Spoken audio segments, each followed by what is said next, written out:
الرحيم وعد الله الذين آمنوا منكم وعملوا الصالحات ليستخلفنهم في الأرض كما استخلف الذين من قبلهم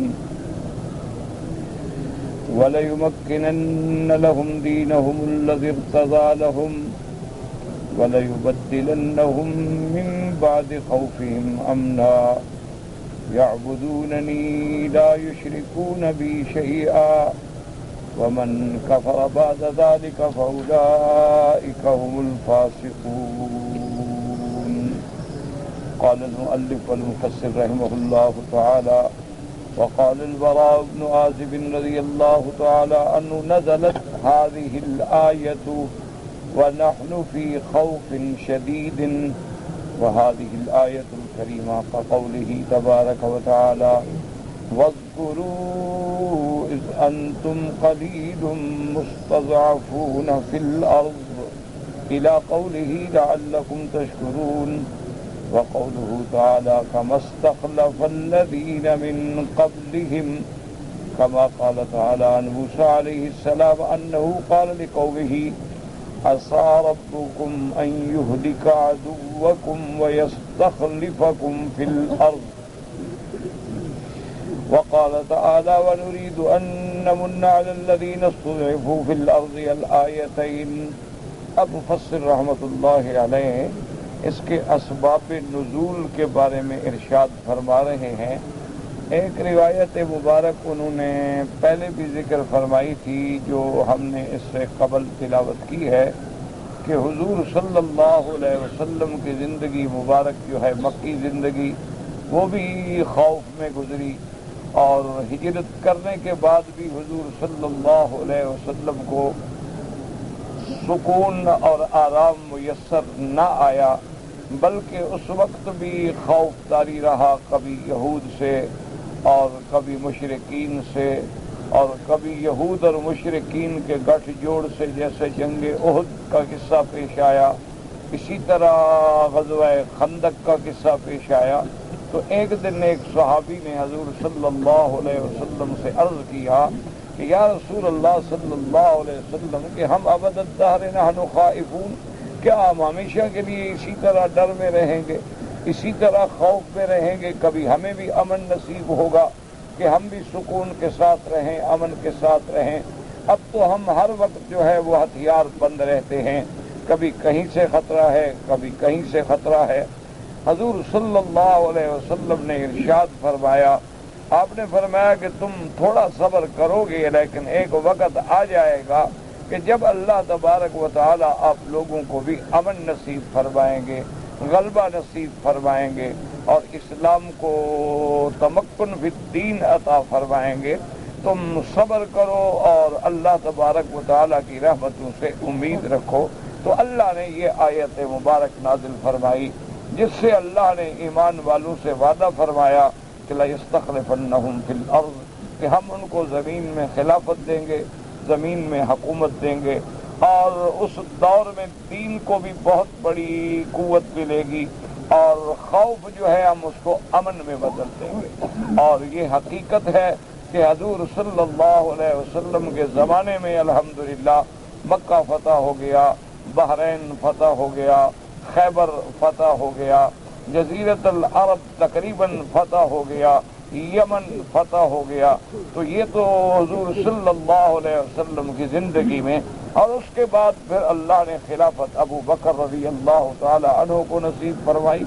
اس کے بعد حضرت عمر رضی اللہ تعالی عنہ کو نصیب ہوئی اور اس کے بعد حضرت عثمان رضی اللہ تعالی عنہ.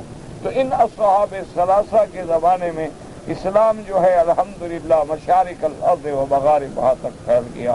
یعنی اسلام جو ہے ایک طرف اگر اسپانیہ کو چھو رہا تھا تو دوسری طرف سین کے سرحدوں میں پہنچا ہوا تھا. تو یہ اللہ تبارک و تعالیٰ کا وعدہ ہے جو اللہ نے سچا کر دیا.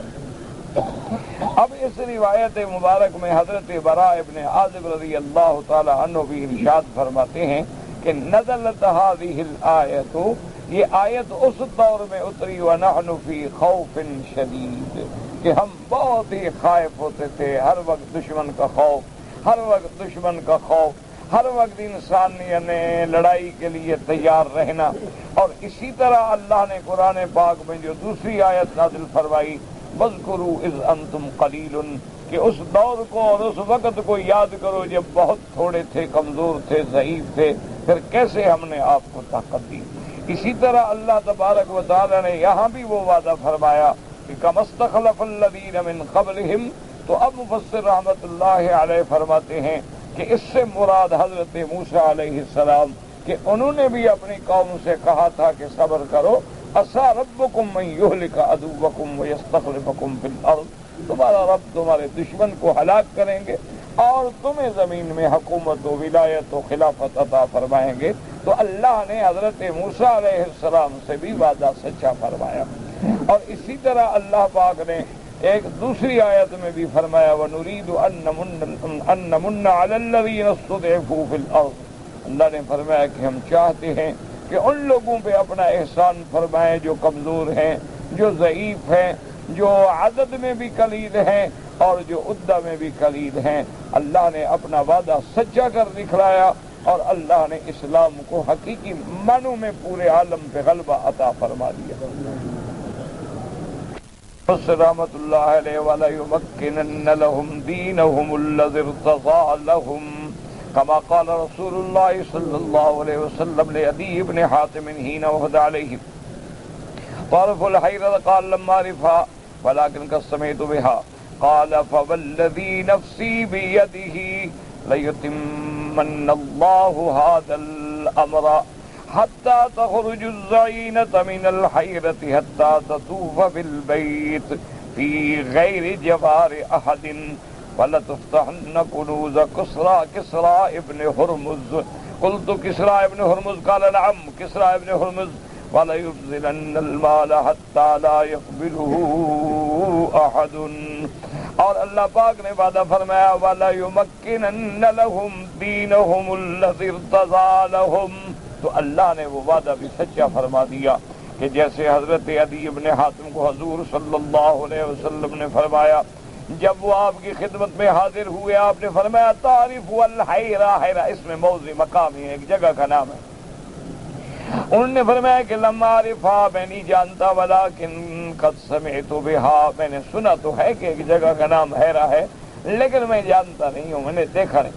آپ نے فرمایا فوالذی نفسی بیدہ، مجھے قسم ہے اس ذات پاک کی جس کے قبضہ قدرت میں میری جان ہے، اللہ تبارک و تعالی اسلام کو حکم کو پورا فرمائیں گے، اللہ اسلام کو غالب فرمائیں گے، اللہ تبارک و تعالی اسلام کے ذریعے ایسا امن قائم فرمائیں گے حتیٰ تخرج الزعینہ، کہ ایک اونٹنی پہ عورت جو ہے وہ اکیلی مقام حیرہ سے چلے گی اور کعبۃ اللہ میں پہنچے گی، اللہ کے گھر کا طواف کرے گی، حتیٰ تطوف بالبیت فی غیر جوار احد، وہ کسی کی پناہ میں نہیں ہوگی، یعنی کوئی اس کا تحفظ نہیں کرے گا، اتنا امن ہو جائے گا کہ اس کو کوئی خوف نہیں ہوگا، اس کے کوئی ڈر نہیں ہوگا۔ اور یہ سارا جو بھی اللہ نے ارشاد فرمایا ہے الحمدللہ، یعنی عالم نے دیکھ لیا ہے کہ دور صحابہ میں، خلفاء راشدین کے دور خلافت راشدہ میں رضوان اللہ علیہم اجمعین، اسلام کا غلبہ، عدل، انصاف، امن، امان، جس کی کوئی دنیا میں مثال نہیں ملتی، یعنی کوئی دنیا آج تک اس امن کی مثال نہیں پیدا کر سکتی ہے کہ جو دور اور جو امن جو ہے حضور صلی اللہ علیہ وسلم اور آپ کے بعد خلفاء راشدین کے زمانے میں ہوا۔ اس کی وجہ یاد رکھو کہ امن ہمیشہ قائم ہوتا ہے عدل سے، امن کبھی ظلم سے قائم نہیں ہوتا، اور حکومتیں جو ہیں وہ کفر سے تو باقی رہتی ہیں لیکن ظلم سے کبھی باقی نہیں رہتی۔ ہمیشہ امن تب ہوگا جب انصاف ہوگا، جب عدل ہوگا، اور اللہ نے قرآن پاک میں اور دین اسلام کی بنیادی عدل ہے کہ اعدلوا هو اقرب للتقوی ان اللہ یأمر بالعدل والاحسان۔ ہر جگہ اللہ تبارک و تعالی نے حکم دیا ہے کہ عدل عدل عدل، اگر تمہارے پاس کوئی فیصلہ آئے تو تحکموا بالعدل، عدل سے فیصلہ کریں، وہاں یہ نہ دیکھیں کہ غنی ہے، فقیر ہے، امیر ہے، حقیر ہے، قوی ہے، ضعیف ہے، نہیں، جو عدل ہے وہ عدل ہو، حتیٰ کہ کھانے پینے میں بھی عدل ہو، حتیٰ کہ معاملات ذاتیہ میں بھی عدل ہو، حتیٰ کہ انسان کو جو اللہ نے قوت عطا فرمائی ان میں بھی عدل ہو کہ اللہ پاک نے آپ کو قوت دی ہے، اللہ نے آپ کو علم دیا ہے، اللہ نے آپ کو قوات ملکیہ قوات حیوانیہ دی ہیں۔ اب یہ نہیں ہے کہ آدمی قوات ملکیہ اتنی غالب ہو جائے کہ انسان بھی نہ رہے، رہبانیت آ جائے۔ اسلام رہبانیت کا مخالف ہے، اسلام کے اندر کوئی رہبانیت نہیں۔ اس لیے حضور نے فرمایا ساعتن الی ھذا و ساعتن الی ھذا، کہ آدمی اگر 1 گھنٹہ دین میں لگاتا ہے تو 1 گھنٹہ دنیا میں بھی لگائے، یعنی آدمی اپنے امور دنیا بھی عدل ہو، انصاف ہو۔ اسی لیے آپ دیکھیں کہ روزے کا حکم ہے، لیکن فرض روزہ جو ہے وہ پورے سال میں صرف 1 مہینہ۔ اسی طرح اگر نوافل روزے کا حکم ہے تو لیالی البیض ہیں، یا سوموار اور جمعرات کا روزہ ہے، باقی آپ آرام کریں۔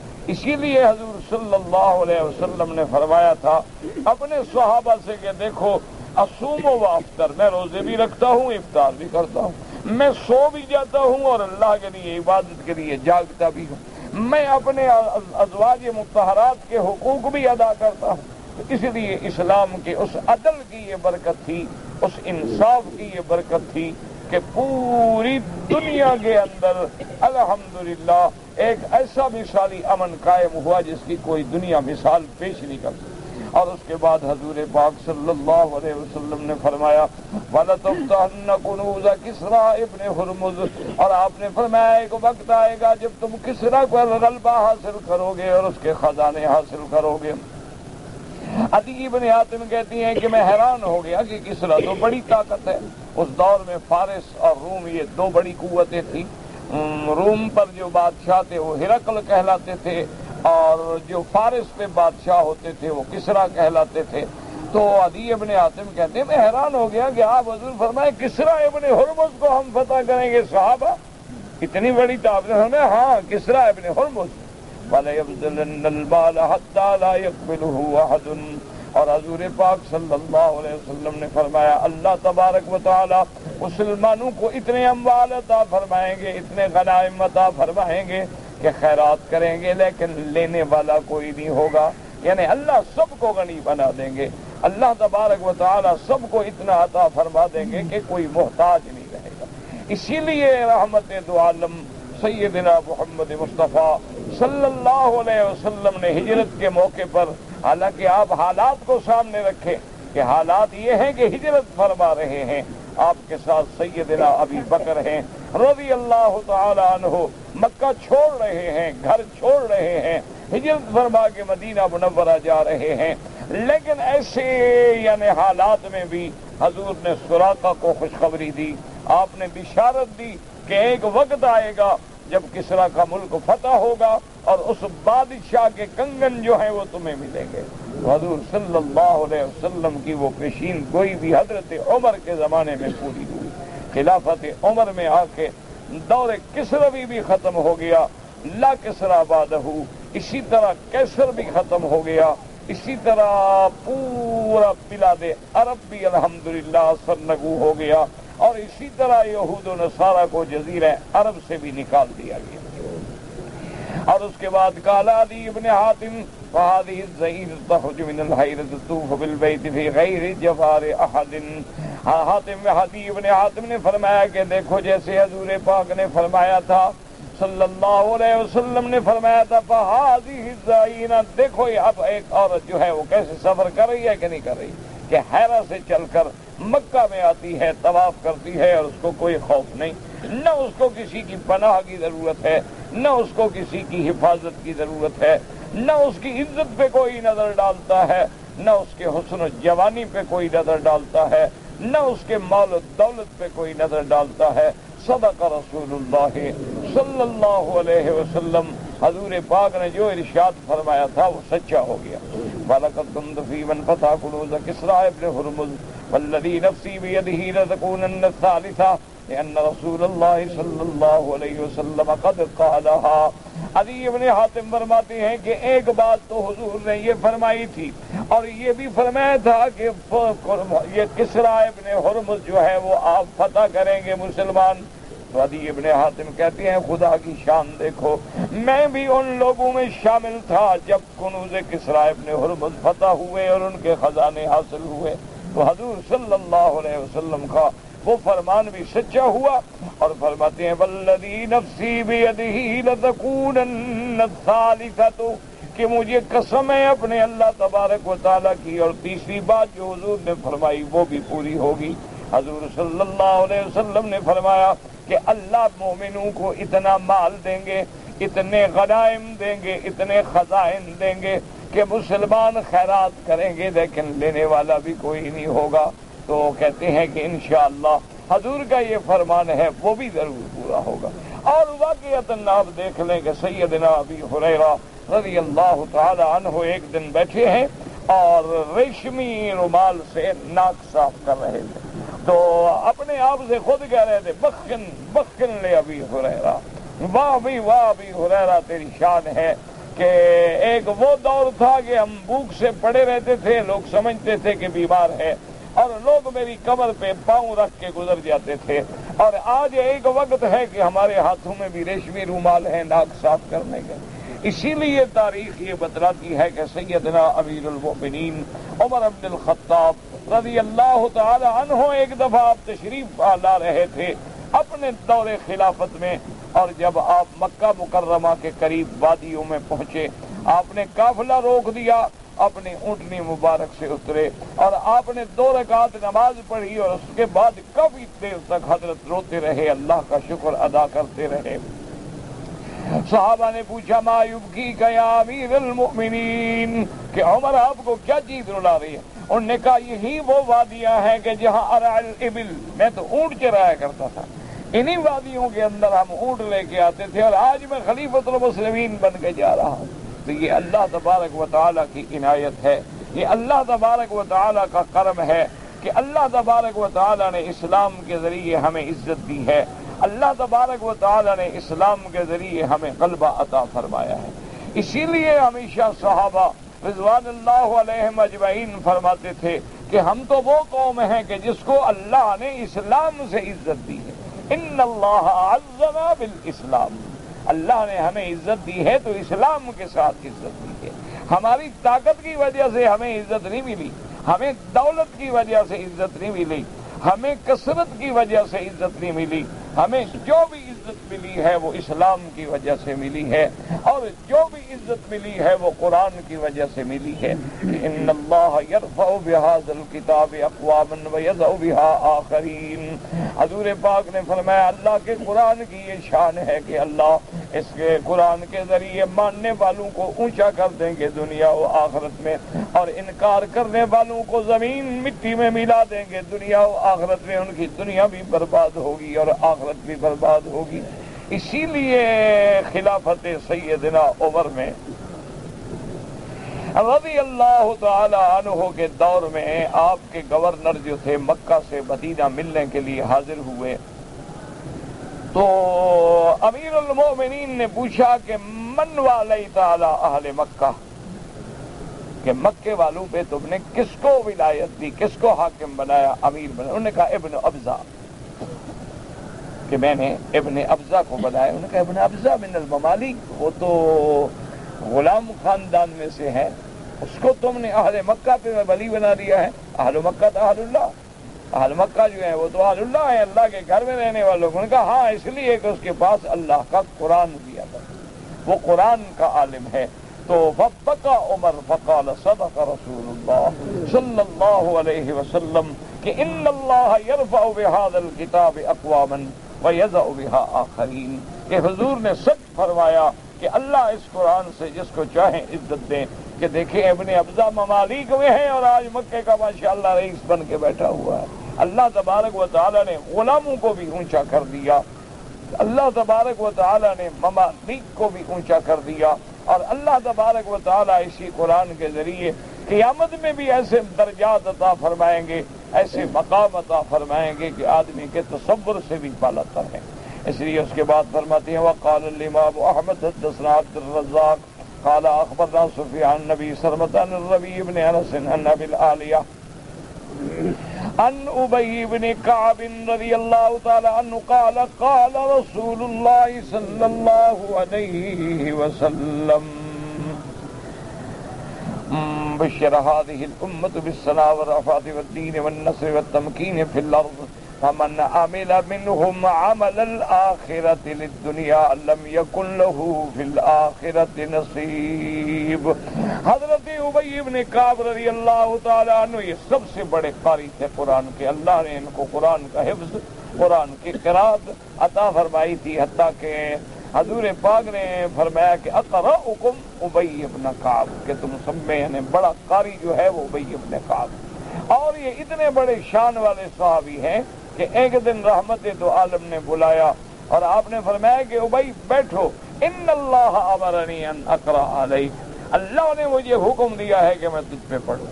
تو ابی بن کعب نے کہا یا رسول ان اللہ سمانی من فوق العرش، اللہ نے میرا نام لیا، فرمایا ان اللہ سماک، اللہ نے آپ کا نام لیا ہے۔ فبقى ابی بن کعب، حضرت ابی بن کعب خوشی سے رونے لگ گئے رضی اللہ تعالی عنہ کہ اللہ میرا نام لے کے اپنے نبی کو حکم دیتی ہے کہ قرآن پڑھو۔ تو یہ وہ صحابی ہیں، وہ فرماتے تھے کہ اللہ تبارک و تعالی نے اس امت کو یعنی امت مسلمہ، امت محمد مصطفیٰ صلی اللہ علیہ وسلم کو بشارت دی ہے، بلندی کی بشارت دی ہے، عزت کی، کامیابی کی، دین کی اور مدد کی، اور تمکین فی الارض کی، کہ آپ کو دین بھی عزت والا دیں گے، غلبے والا دیں گے، اور پورا زمین میں بھی آپ کو تمکن فی الارض نصیب فرمائیں گے۔ اس کے بعد آپ نے فرمایا کہ لیکن جو شخص کام تو آخرت کے کرے لیکن دنیا کمانے کے لیے، یعنی قرآن پڑھتا ہے پیسہ لینے کے لیے اور نیک بنتا ہے لوگوں کو دھوکہ دے کے لوٹنے کے لیے، تو فرمایا ایسے لوگوں کا پھر آخرت میں کوئی حصہ نہیں ہوگا، حصہ ان لوگوں کا ہوگا جو اللہ کے لیے کریں گے، خالص اللہ تبارک و تعالیٰ کے لیے عمل ہوگا، اللہ کی رضا کے لیے ہوگا، اور اللہ تبارک و تعالیٰ پر ایمان و ایقان کے ساتھ ہوگا۔ اگر وہ اللہ کے سوا دنیا حاصل کرنے کے لیے کریں گے تو پھر آخرت میں ان کو کچھ بھی نہیں ملے گا۔ وَقَوْلُهُ تَبَارَكَ وَتَعَالَى يَعْبُدُونَنِي لَا يُشْرِكُونَ بِي شَيْئًا، اللہ نے کیوں پیدا کیا دنیا کو؟ وَمَا خَلَقْتُ الْجِنَّ وَالْإِنسَ إِلَّا لِيَعْبُدُونَ، اللہ نے جن انس کو اپنی عبادت کے لیے پیدا کیا۔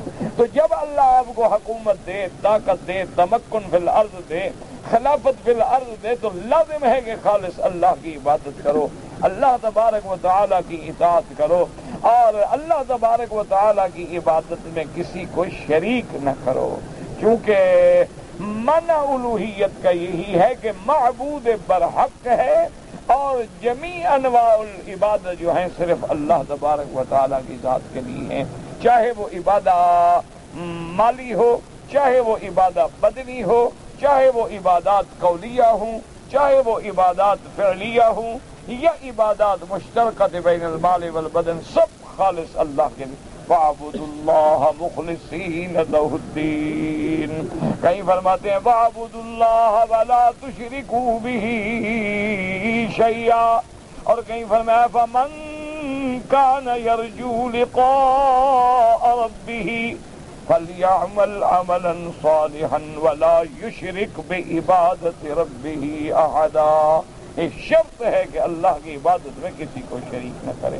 اور یاد رکھیں کہ جو بندہ اللہ کی رحمت سے اس حال میں مر گیا کہ اللہ کے ساتھ شریک نہ کرے، اللہ جنت عطا فرما دے۔ اس لیے کہ حدیث مبارک میں آتا ہے، اللہ فرماتے ہیں کہ میرا بندہ چاہے زمین کے ذروں کے برابر گناہ لے کے آئے لیکن میرا شریک نہ کرے تو میں اتنی بڑی رحمت کے ساتھ اس کو بخش دوں گا، لیکن شرط یہ ہے کہ لا یشرک باللہ شیئا، اللہ کے ساتھ شریک نہ بنائے، نہ اس کی ذات میں، نہ صفات میں، نہ اللہ کی عبادت میں کسی غیر کا ذرہ برابر بھی خیال نہ ہو۔ اس لیے فرماتے ہیں یعبدوننی لا یشرکون بی شیئا۔ قال الامام احمد رحمت اللہ علیہ حدثنا عفان قال حدثنا حمام قال حدثنا قتادة عن انس ان معاذ بن جبل رضی اللہ تعالی عنہ حدثه قال بين أنا رديف النبي صلى الله عليه وسلم على حمار ليس بيني وبينه إلا آخرة الرحل قال يا معاذ قلت لبيك يا رسول الله وسعديك قال ثم سار ساعة ثم قال يا معاذ بن جبل قلت لبيك يا رسول الله وسعديك ثم سار ساعة ثم قال يا معاذ بن جبل قلت لبيك یا رسول اللہ وسعدیک۔ اب اس حدیث مبارک میں امام احمد بن حنبل رحمۃ اللہ علیہ نے اس سند مبارک کے ساتھ روایت فرمائی ہے۔ حضرت معاذ بن جبل رضی اللہ تعالیٰ عنہ حدیث بیان فرماتے ہیں، قال بین انا ردیف النبی صلی اللہ علیہ وسلم، کہ میں حضور کے ساتھ آپ کے بالکل پیچھے بیٹھا تھا، علی حمار۔ تو اس حدیث سے معلوم ہوا کہ گدھا پہ سوار ہونا بھی سنت ہے، کیونکہ اس میں تواضع ہے کہ کوئی دیکھے نا بڑے متکبر جو ہوتے ہیں وہ کبھی گدھا پہ سوار نہیں ہوگا، کوئی اس کا تکبر اس کو مانے ہوتا ہے۔ تو متواضع جس میں تواضع ہوگی، انکسار ہوگا، وہ جانور ہے۔ اللہ تبارک و تعالیٰ نے ہمارے لیے پیدا کیا الخیل والبغال والحمیر لترکبوها وزینہ۔ اللہ تبارک و تعالیٰ نے گھوڑے بھی پیدا فرمائے، اللہ تبارک و تعالیٰ نے خچر بھی پیدا فرمائے، اللہ نے گدھا بھی پیدا فرمائی، اور یہ سب ہمارے لیے زینت ہے۔ اس میں کیا ہے؟ تو حضور صلی اللہ علیہ وسلم کا شان تواضع دیکھیں کہ گدھا پہ بیٹھے، اور گدھا پہ بھی معاذ بن جبل کو ساتھ بٹھایا ہوا، اور اس کے بعد فرماتے ہیں کہ لیس بینی وبینہ الا آخرۃ الرحل، کہ میرے اور حضور کے درمیان میں کچھ بھی حائل نہیں مگر وہ پلان کی جو لکڑی ہوتی ہے، بس وہ ہمارے درمیان میں ہے۔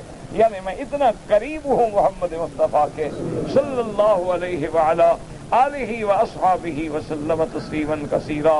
محدثین فرماتے ہیں کہ یہ حدیث کی ثقافت ہوتی ہے کہ صحابی کہے کہ یہ نہیں کہ میں دور کھڑا تھا، نہیں میں تو قریب تھا، اور پھر صرف قریب نہیں میں تو ردیف تھا، اور پھر ردیف بھی ایسا کہ لیس بینہ و بین النبی صلی اللہ علیہ وسلم، اور حضور اور میرے درمیان میں کوئی بڑی چیز بھی حائل نہیں تھی، صرف وہ ایک لکڑی حائل تھی۔ تو معنی یہ ہے کہ میں نے یہ الفاظ اور یہ فرمان اتنا قریب سے سنا ہے، اور اسی لیے یہ شان محمد مصطفیٰ صلی اللہ علیہ وسلم۔ حدیث مبارک میں آتا ہے کہ کان اقلہم تکلفا، حضور صلی اللہ علیہ وسلم اپنے صحابہ کے ساتھ مل کے بیٹھتے، صحابہ کے ساتھ مل کے پانی پیتے، صحابہ کے ساتھ مل کے کھانا کھاتے، اور کبھی کبھی حضور اپنی ران مبارک جو ہے دوسرے صحابی کی ران پہ رکھ لیتے۔ من یہ تھا کہ اتنا بے تکلف، اتنا محبت، اتنا شفقت، اتنی رحمت کا معاملہ فرماتے حضور صلی اللہ علیہ وعلا آلہ واصحابہ وسلم تسلیما کثیرا کثیرا۔ فرماتے ہیں حضور صلی اللہ علیہ وسلم نے فرمایا کہ یا معاذ، میں نے کہا لبیک یا رسول اللہ وسعدیک۔ یہ ادب کا جواب ہے، ورنہ آدمی کہہ سکتا ہے نعم، آدمی اور بھی کہہ سکتا ہے، لیکن یہ الفاظ جو ہے نا یہ ادب پر دلالت کرتے ہیں۔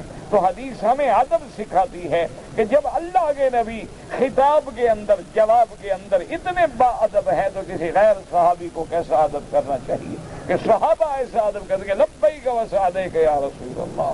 تو حضور اس کے بعد ثم سار ساعۃ، صحابی فرماتی ہیں حضور چپ ہو گئے، پھر سفر فرماتے رہے، کچھ دیر گزری تو حضور نے فرمایا یا معاذ، میں نے پھر وہی عرض کیا لبیک یا رسول اللہ وسعدیک، ثم سار ساعۃ۔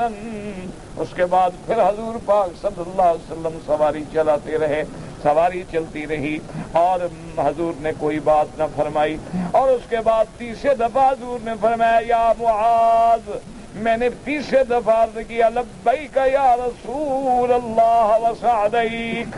تو اس سے فہم حدیث محدثین نے نکالا ہے کہ حضور پاک کا 3 دفعہ بلانا منع تھا، تنبیہ تھی کہ پوری طرح خبردار ہو کے حدیث سنو۔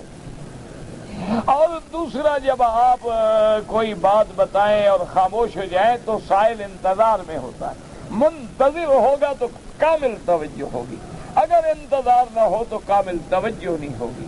اس لیے ورنہ حضور پاک پہلی دفعہ بھی بیان فرما دیتے، لیکن ایک دفعہ فرمایا یا معاذ، پھر چپ کر گئے، پھر فرمایا یا معاذ، پھر چپ کر گئے، پھر فرمایا یا معاذ، تاکہ پوری کامل توجہ ہو حضرت معاذ کی، اور اس کے بعد فرمایا هل تدری ما حق اللہ علی العباد۔ اس کے بعد حضور پاک نے فرمایا کہ معاذ کیا تم جانتے ہو کہ اللہ کا اپنے بندوں پہ کیا حق ہے؟ ما حق اللہ علی العباد، قلت اللہ ورسولہ اعلم۔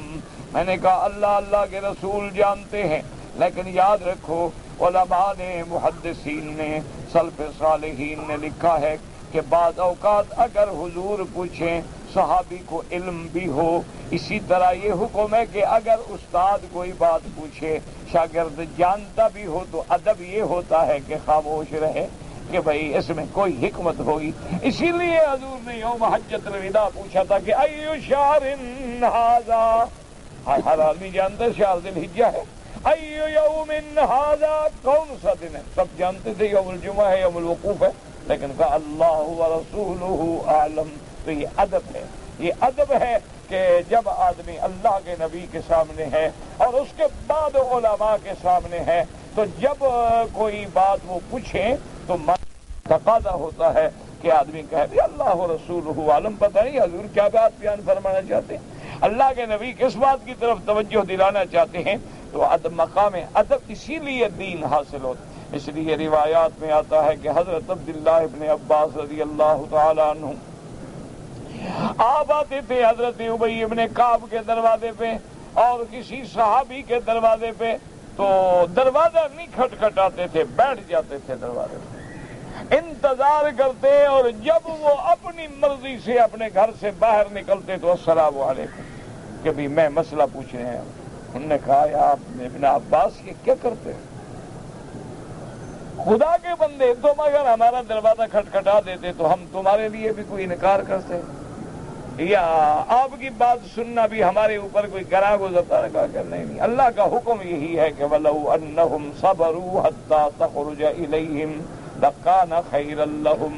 اللہ نے حکم دیا کہ میرے نبی کے دروازے پہ کھڑے ہو کے نہ پکارا کرو، صبر کرو، جب اللہ کا پیغمبر باہر تشریف لائیں تمہاری طرف توجہ کریں تو پھر بات پوچھو۔ تو علماء کا بھی وہی مقام ہے کہ العلماء ورثۃ الانبیاء۔ تو اس لیے میرا فرض ہے کہ میں انتظار کروں کہ میں نے مسئلہ پوچھنا ہے، میں نے علم حاصل کرنا ہے، تو انتظار کرنے کا یہ حکم ہے۔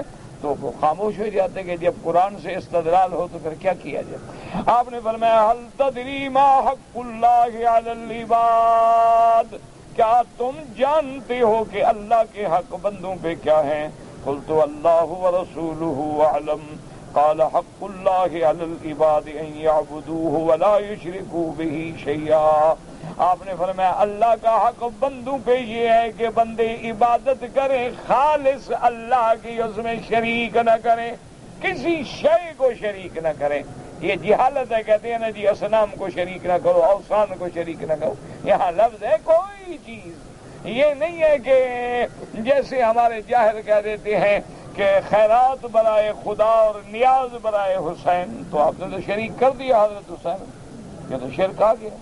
کہ اگر اللہ کے لیے خیرات ہے تو ہاں یہ تو کہہ سکتے ہو کہ یا اللہ خالص تیری رضا کے لیے خیرات ہے، لیکن اس کا ثواب اگر تیرے ہاں قبول ہو تو فلاں کو عطا فرمائے، یہ الگ بات ہے۔ لیکن یہ کہ بالکل ملا دینا کہ اللہ بھی اور حسین بھی، اللہ بھی اور علی بھی، اللہ بھی اور شیخ عبد القادر جیلانی بھی، جو شرک اور کیا ہوتا ہے، اسی کا نام تو شرک ہے۔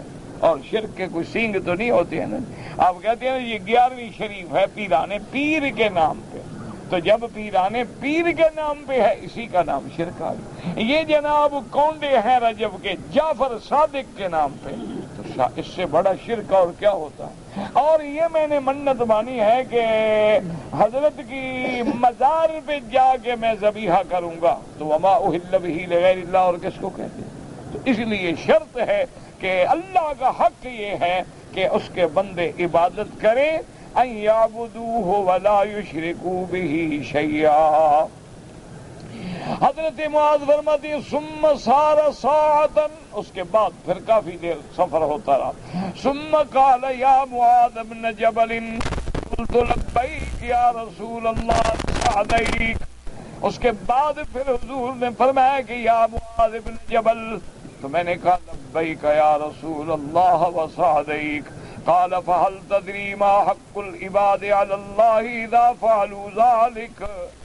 قال قلت اللہ ورسولہ اعلم. اس کے بعد حضور نے فرمایا اچھا کیا تم جانتے ہو کہ بندوں کا کیا حق ہے اللہ پہ اگر وہ صحیح معنی میں عبادت کریں شرک نہ کریں تو پھر بندوں کا کیا حق ہے. لیکن یاد رکھو لا یجب علی اللہ شیء، یہ تفضل ہے، احسان ہے کہ اللہ اپنے اوپر کسی چیز کو فرما دیں کہ اب مجھ میں واجب ہے کہ میں داخل جنت کا. اللہ پہ تو کچھ بھی واجب نہیں، سب اس کی مخلوق ہے، وہ جو چاہے کرے. یفعل ما یشاء ویحکم ما یرید. لیکن یہ بھی اس کا فضل ہے، احسان ہے، منت ہے کہ اوجب علی نفسہ تفضلا وتمننا، کہ اپنی ذات پہ وہ واجب کریں لیکن احسانا، ورنہ اللہ پہ کوئی چیز واجب نہیں ہوتی. پوچھا کہ کیا واجب ہے بندوں کی طرف سے؟ حضرت معاذ فرماتے ہیں قلت اللہ ورسولہ اعلم، اللہ کا رسول جانتے. قال فإن حق العباد علی اللہ الا يعذبهم.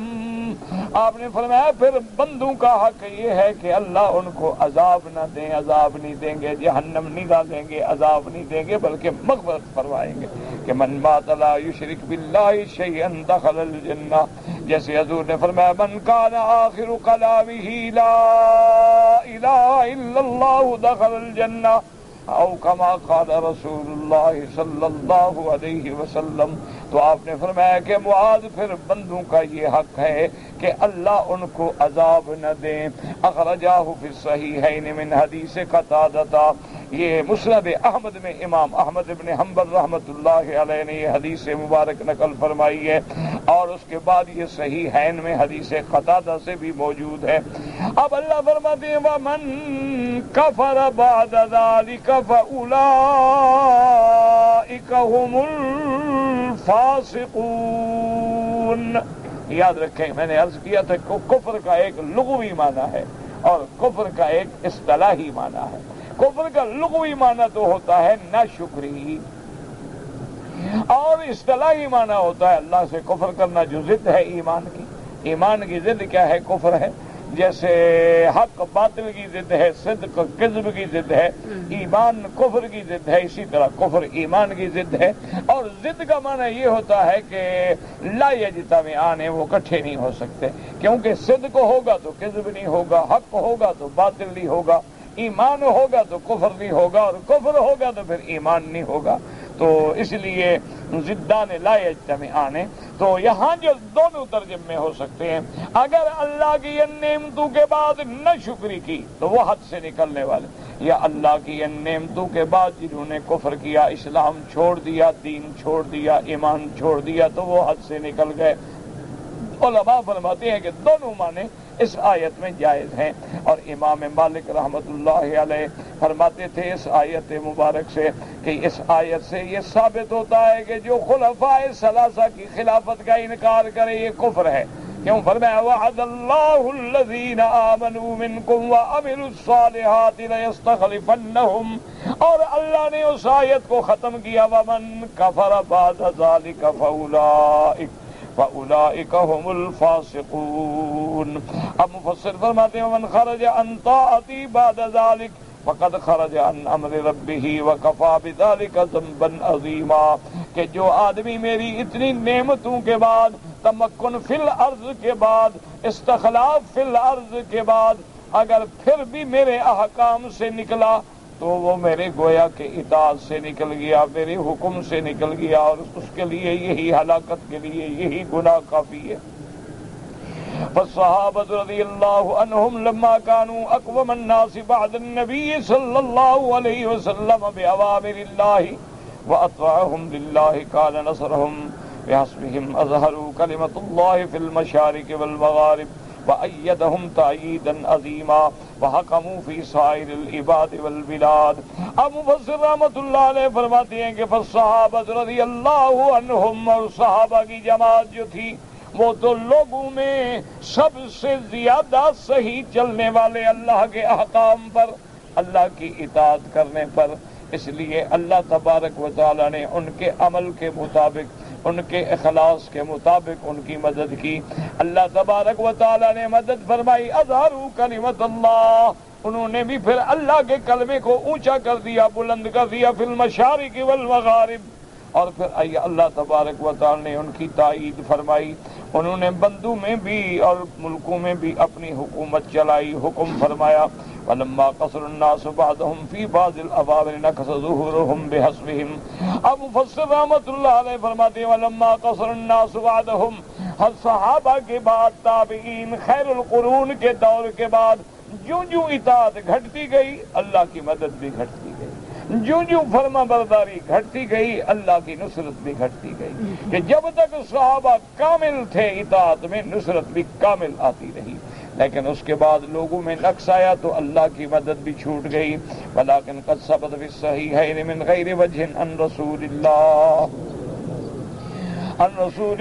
صلی اللہ علیہ وسلم انہ قال لا تزال طائفة من امتی ظاہرین علی الحق لا يضرهم من خذلهم ولا من خالفهم الى يوم القیامہ، وفی روایت حتی یاتی امر اللہ وهم على ذلك، وفی روایت حتی یقاتل الدجال، وفی روایت حتی ينزل عیسیٰ ابن مریم وهم ظاہرون، وكل هذه الروایات صحیحة ولا تعارض بینهما۔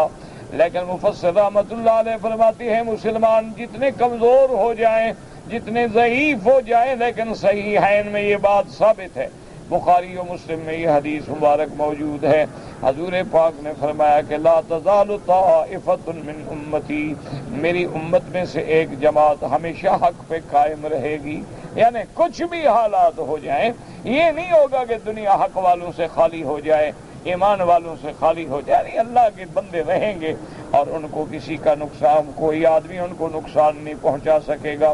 وَلَا مَنْ خَالَفَهُمْ إِلَىٰ يَوْمِ الْقِيَامَةِ، اور جو ان کا مخالف ہو ان کو قیامت تک اپنے دین سے نہیں ہٹا سکے گا، وہ اس وقت تک رہیں گے حتیٰ کہ قیامت۔ وفی روایت حتیٰ یاتی امر اللہ، اس سے مراد بھی قیامت ہے، اور ایک روایت میں ہے کہ حتیٰ یقاتل الدجال، چونکہ دجال بھی علامات کبریٰ قیامت میں سے ہے، اور اس کے بعد پھر قیامت جو ہے وہ قریب ہے۔ وفی روایت حتیٰ ينزل عیسیٰ ابن مریم، کہتا کہ عیسیٰ ابن مریم اتریں گے، وہ جماعت جو ہے اسی طرح دین پہ قائم رہے گی، غالب رہے گی، اور پھر عیسیٰ ابن مریم بھی آ کے عدل و انصاف فرمائیں گے اور پوری دنیا کو عدل و انصاف سے بھر دیں گے۔ تو یہ الفاظ جو ہے نا حتیٰ یاتی امر اللہ یا حتیٰ یقاتل الدجال حتیٰ ينزل عیسیٰ ابن مریم، ان میں کوئی تعارض نہیں ہے، یعنی یہ سمجھانے کے لیے ہے کہ اس وقت تک بھی الحمدللہ ایک امت میں سے ایک جماعت ایسی رہے گی کہ ظاہرین علی الحق لا یضرهم من خذلهم، اللہم اجعلنا منہم، واللہ اعلم۔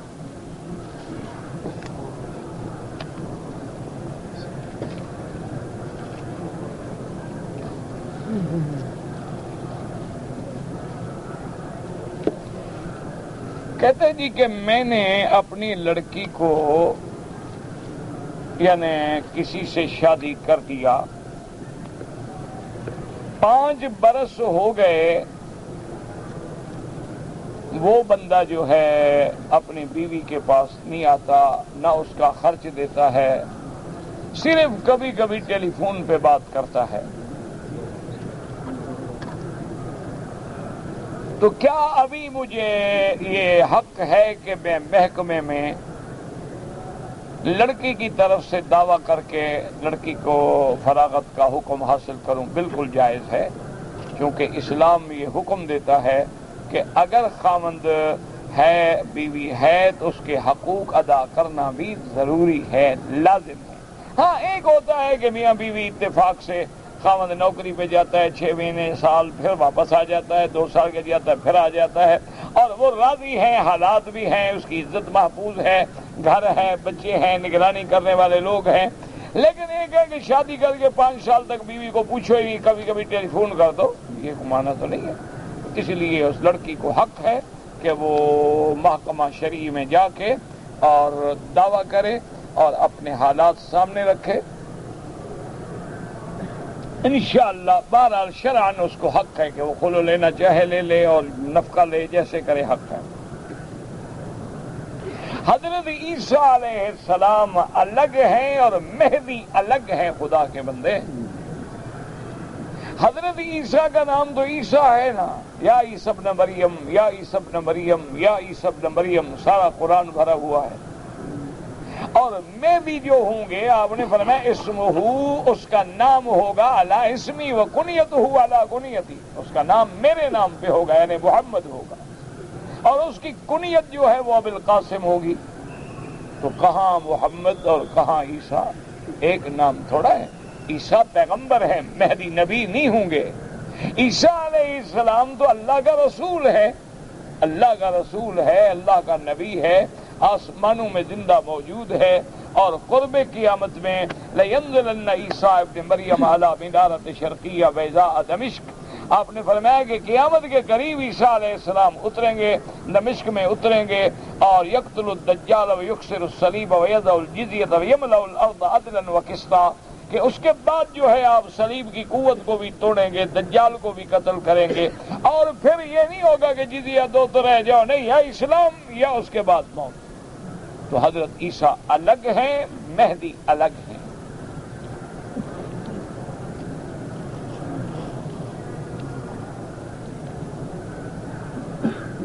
حضرت حسین کی اولاد میں ہے زین العابدین.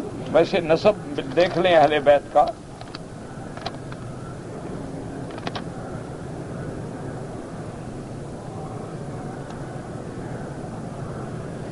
کہتے ہیں جی کہ میرا جو ہے 3000 ریال کسی نے پرس تھا اس میں سے نکال لیا ہے. بہرحال اللہ آپ کی مدد کرے. یہاں پر چندہ کرنا جو ہے منع ہے. یہاں پر مجمع میں یا درس میں کسی سے اپیل کرنا جو ہے، چندہ کرنا جو ہے وہ منع ہے. بہرحال آپ نے ایک بات کہہ دی ہے، سب نے سن لیا ہے. اللہ تبارک و تعالیٰ کسی کو توفیق دیں گے تو آپ کی مدد کریں گے.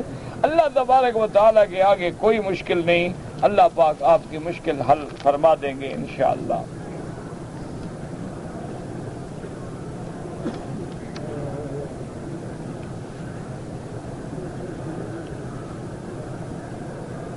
کہتے ہیں جی کہ ہم لوگ دیہات میں رہتے ہیں، شہر سے بہت دور ہیں، 7-8 گھنٹے کا سفر ہے.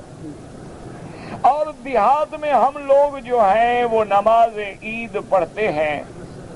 تقریباً عید پہ 200 یا 300 آدمی اکٹھا ہو جاتا ہے. تو اب کچھ علماء نے منع کیا ہے کہ یہاں عید نہ پڑھو. تو بہرحال گزارش یہ ہے کہ یہ مسئلہ ما بہ الاختلاف ہے بین ائمۃ الفقہاء، کہ بعض ائمہ کرام کے نزدیک کسی چھوٹی سی بستی میں بھی عید نماز ہو سکتی ہے، چاہے وہ بستی چھوٹی ہو یا بستی بڑی ہو، وہاں عید نماز جائز ہے. لیکن امام ابو حنیفہ رحمۃ اللہ علیہ کے نزدیک یہ شرط ہے کہ وہ بڑا قصبہ ہو، وہاں بازار ہو، دکانیں ہوں، ضروریات زندگی ہوں، تو وہاں عید پڑھی جائے. ورنہ ان لوگوں کو چاہیے کہ وہ اپنی اپنی نماز پڑھیں یا پھر اس شہر میں جائیں جو ان کے نزدیک بڑا شہر ہو، بڑا قصبہ ہو. کیونکہ فرماتے ہیں کہ پھر کوئی عام مسجد کا اور بڑی مسجد کا فرق تو ہونا.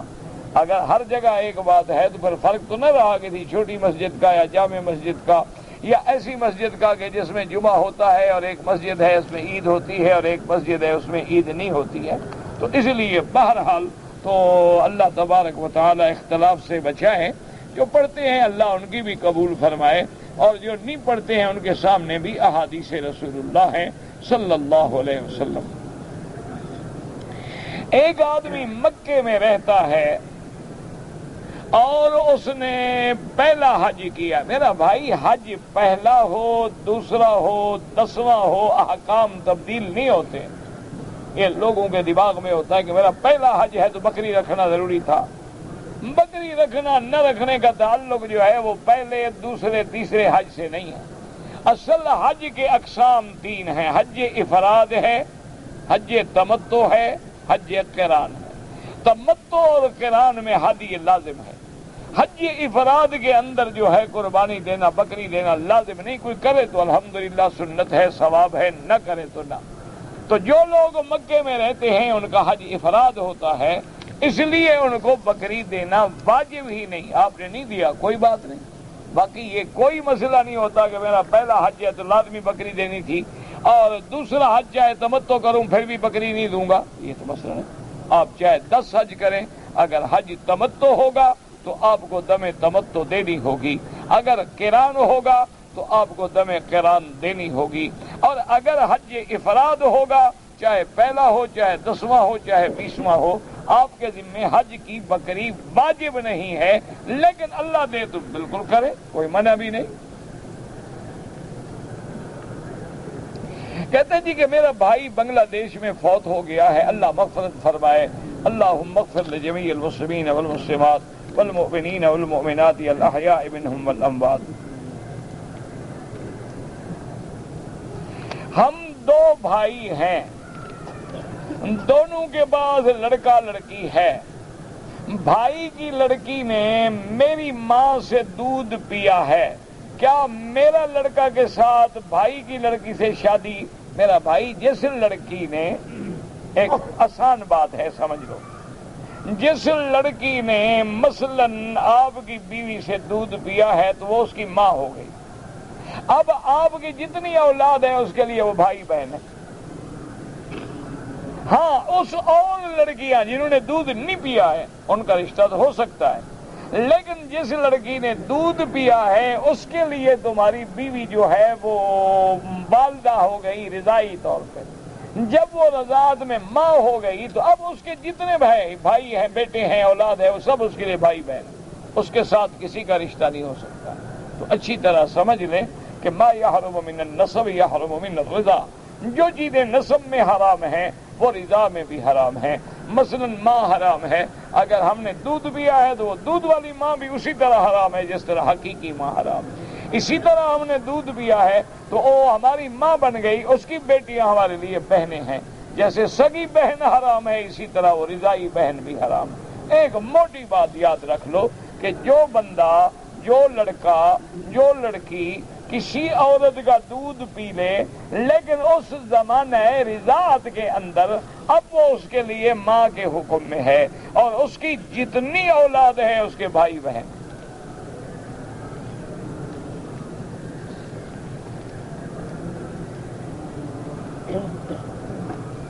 کہتے ہیں جی کہ مجھے کسی نے بتایا ہے کہ حضرت خالد ابن الولید جو تھے وہ پٹھان تھے ماشاءاللہ،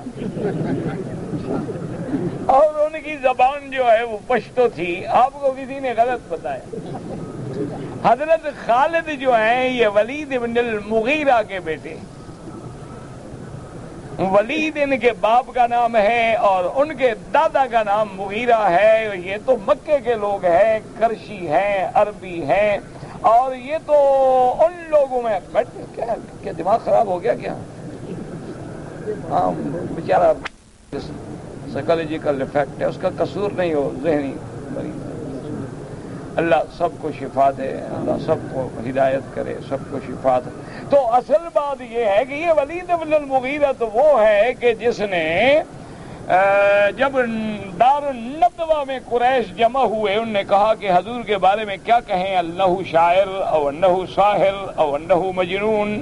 تو اس نے کہا کہ ٹھہرو، انا اعرف منکم بکلام العرب، تم لوگوں سے زیادہ میں لغت عرب کا سمجھنے والا ہوں اور شعراء کے کلام کو سمجھنے والا ہوں. مجھے جانے دو، میں حضور پاک کے پاس جا کے پھر فیصلہ کریں گے کہ ہم کیا کہیں. وہ تو اللہ کے بندے خالص عرب تھے، خالص عرب تھے، اور ان کو اپنی لغت عربیہ پہ ناز تھا. اس وقت پشتو کہاں سے آ گئی تھی بھی؟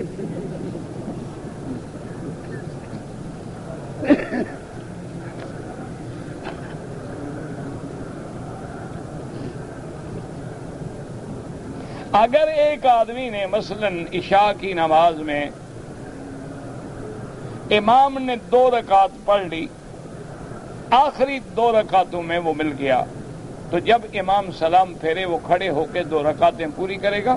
اس میں سورت فاتحہ بھی پڑھے گا اور سورت بھی ملائے گا، اور پھر 2 رکعتیں پڑھ کے اتحیات پڑھ کے پوری کامل پھر سلام پھیرے گا.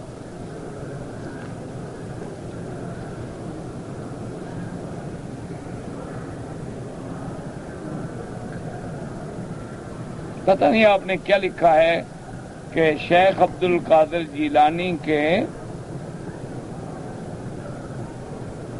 پتہ نہیں کیا کہ لوگ عراق کے 11ویں، مجھے پتہ نہیں آپ نے کیا لکھا ہے، بہرحال سمجھ ہی نہیں آتی تو آدمی کرے کیا جب پڑھ ہی نہیں سکتا ہے۔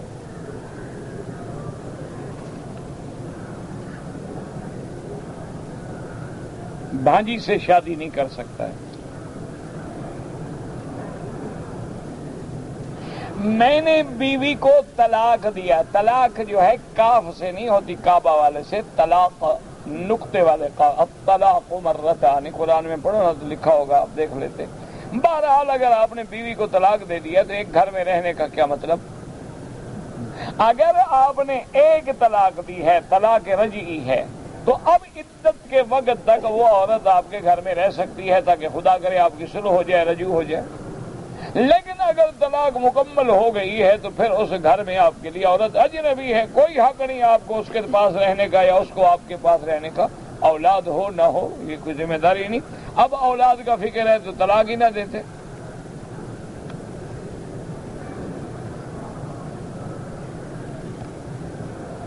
حج کرنے کے بعد، حج پر آئے تھے، عمرہ کرنے کے بعد ہم نے احرام کھول دیا، پھر ہم لوگ مدینہ منورہ چلے گئے، وہاں قیام کیا، اور اس کے بعد پھر جب ہم مدینہ سے روانہ ہوئے تو ہم نے حج افراد کا احرام باندھا ہے۔ لیکن پہلے عمرہ چونکہ آپ کر چکے ہیں، اور حج تمتع یہی ہوتا ہے کہ اشہر حج میں آدمی عمرہ بھی کرے اور حج بھی کرے۔ اشہر حج کا معنی ہوتا ہے شوال، ذوالقعدہ، ذوالحجہ، یہ اشہر حج ہے۔ اگر اس میں کسی نے عمرہ کیا ہے اور اسی سال پھر وہ حج بھی کرتا ہے تو اس کا حج تمتع ہوگا، افراد نہیں ہوگا۔ کہتے ہیں کہ جی بعض لوگ کہتے ہیں کہ جو حج جمعہ کے دن ہو وہ حج اکبر ہوتا ہے، بالکل غلط بات ہے۔ یہ الگ چیز ہے کہ جمعہ کا دن بھی بڑا فضیلت والا دن ہے اور عید ہے مومنین کے لیے، اگر اللہ نصیب فرما دے تو اجر ثواب زیادہ ہے۔ لیکن یہ عقیدہ رکھنا کہ جمعہ کا تو حج اکبر ہے اور باقی سارے چھوٹے حج ہیں، اس کا مطلب تو یہ ہے کہ پھر تو کروڑوں بندے محروم ہو گئے۔ اگر نصیب ہو جائے الحمدللہ ثواب زیادہ ہوگا، اجر زیادہ ہوگا، جیسے کہ حضرت عمر رضی اللہ تعالی عنہ نے یہودی کو جواب دیا تھا جب اس نے پوچھا اور کہا تھا کہ امیر المؤمنین اگر یہ آیت الیوم اکملت لکم دینکم واتممت علیکم نعمتی ورضیت لکم الاسلام دینا اگر ہمارے نبی موسیٰ علیہ السلام پہ اترتی لجعلناہ عیدا، ہم تو عید مناتے، خوشی کرتے۔ حضرت عمر نے فرمایا تمہیں پتہ نہیں ہے جاہل، تمہیں پتہ ہے یہ کب اتری ہے؟ یہ عرفات کا دن تھا اور جمعہ کا دن تھا، مسلمانوں کے لیے تو دو عیدیں تھیں۔ تو اس لیے اگر جمعہ کا دن نصیب ہو جائے الحمدللہ، لیکن نہ ہو تو اس کا معنی یہ نہیں ہوتا کہ وہ حج چھوٹا ہے۔ حج حج ہوتا ہے، چاہے جمعہ کا دن ہو یا ہفتے کا دن ہو یا کوئی دن ہو۔ ہاں اگر اللہ تبارک و تعالی، جیسے کہ میرے آقا رحمت دو عالم جب حج کے لیے تشریف لائے ہیں آپ حج کرنے کے لیے، تو وہ یوم الجمعہ تھا حضور کا جو حجۃ الوداع ہے۔ اللہ کی شان ہے کہ اللہ تبارک و تعالی نے آپ کو جو حج مبارک نصیب فرمایا تو وہ حجۃ الوداع بھی ہے اور پہلا بھی وہی، آخری بھی وہی، کیونکہ حج فرض ہونے کے بعد ما حج رسول اللہ صلی اللہ علیہ حجۃ واحدہ، آپ نے ایک حج کیا ہے اور وہ یوم الجمعہ تھا اتفاق سے۔ تو یہ فضیلت ہے، اللہ کی رحمت ہے، لیکن یہ عقیدہ رکھنا کہ جمعہ کا حج حج اکبر ہے یہ غلط بات ہے۔ یہ آج تک کسی نے نہیں فرمایا ہے اور نہ کسی فقہ کے اندر نہ کسی محدث نے۔ ہاں باقی اللہ پاک نصیب فرمائے کہ جیسے جیسے فضیلت بڑھتی جائے، اب دیکھو نا جی ایک ہم جمعہ ویسے پڑھتے ہیں، ایک جمعہ رمضان میں پڑھتے ہیں، تو اب رمضان بھی ہو گیا اور جمعہ بھی ہو گیا، روزہ بھی ہو گیا اور جمعہ بھی ہو گیا۔ اسی طرح ہم دیکھیں مثلاً کہ 27 کی رات یا 21 کی رات یا 29 کی رات متوقع ہے لیالی القدر، تو اس میں اگر جمعرات بھی آ گئی تو ایک اور فضیلت ہو گئی۔ اللہ پاک نصیب فرمائے۔ ربنا تقبل منا انک انت السمیع العلیم وتب علینا انک انت التواب الرحیم۔ صلی اللہ تعالی علی خیر خلقہ سيدنا محمد وآله وصحبه أجمعين. اللهم صل على سيدنا محمد وعلى آل سيدنا محمد كما صليت على إبراهيم وعلى آل إبراهيم في العالمين إنك حميد مجيد.